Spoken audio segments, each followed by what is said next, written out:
So I'm Jacqui from J&J Systems. We're an IT service provider and we're based in Hersden, just outside Canterbury. Of course, everybody really just wants to know what they can do themselves to save a little bit of money and to make sure that they're safe and secure. So that's what we're going to talk about today. One of the first things they can do is ensure they understand all the services that they need to run their business and that they've got them in one place, and that they understand all the passwords involved. So that can be anything from their domain name registration, for their website hosting, ensure their email addresses are safe and secure. But they've got to know all those services and try and keep all the details all together. And that sounds like a really simple thing, but you'll be surprised how many people come to us and say, well, I don't know actually, I don't know who hosts it. I don't know whether my domain name is registered in my name or in the website company's name, or I don't know where it's hosted. So to gather that information together is probably one of the first things that any sensible business should do to ensure that in the event of a disaster, they know where to go in order to fix it. The next thing I would say that people should do from a security point of view is ensure that their emails are safe and secure.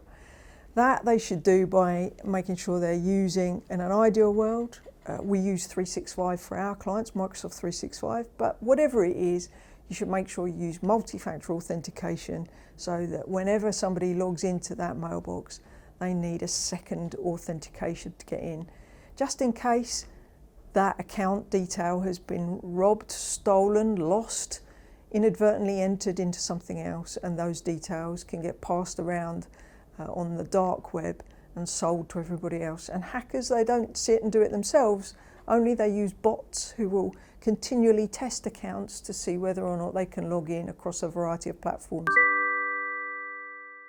We talked briefly about passwords, but yeah, making sure you have a secure password.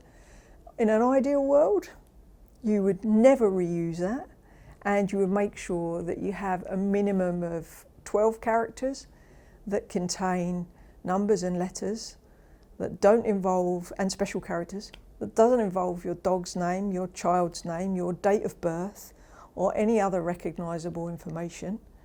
And you can use something like 3 random words that you can join together, and you can substitute letters and numbers sometimes that they look similar. That's a good thing to do. We do advocate using password managers, so I myself use a password manager to help me because I have hundreds and hundreds of accounts, and they're very useful tools for business owners as well to keep it in one place. The next top tip would be to ensure that you don't click on any suspicious links. That's quite a difficult thing for people to recognise because links do look authentic, and the bad guys of the internet are working very hard to draw you into it. So you have to ensure that you know where the links come from. You have to ensure that it doesn't contain any random letters or extra things within it. So if it looks like it comes from the bank, from HSBC for example, you've got to make sure it really does before you click on it. Do you know the person that sent it to you? Could you call the person up and ask them whether it's a real link or not?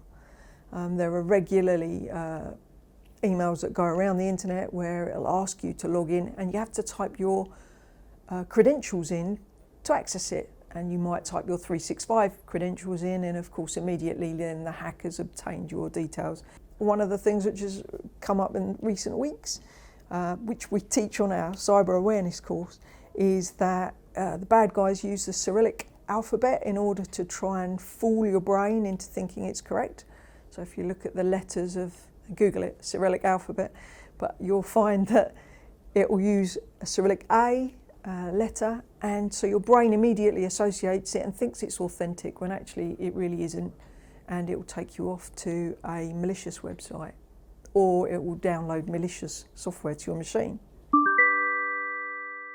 So the next top tip, of course, would be to ensure that you've got a really good antivirus product installed that will deal with on-access scanning. And so if you do click on a bad link, or you click on something that's downloading software, that piece of software will immediately protect you. And so we'd say always use a paid for product. As much as free ones are great, they're really not ideal in a business environment. so the paid for ones are far better. One of the other things that you should always do is to ensure that you back up your data. Sounds really simple, but keeping your data on just one hard drive alone, whether it's a spinning drive or a solid state drive, they do go wrong and you can lose your data, which for everybody is a massive issue, but for the creative individuals who store all of their productions, all of their artwork, in fact, it can be a lifetime's work, photography. Almost the thought of losing everything in your life that you valued is dire. And then on top of that, you've got what runs a business, which is not so much fun either, but invoices and your business critical information as well. So we recommend that our clients have a file level backup off-site to our servers here, where we can obtain the information and restore them. You don't have to use us. Any backup is fine, but a backup away from your hard drive off-site to ensure that you can restore your information if you need to. It can be difficult sometimes with very large files, and there can be some manipulation issues for artists, but it's still essential. Don't rely on one drive in one location, and certainly if you think about things like fire and theft, you really need to have them off-site.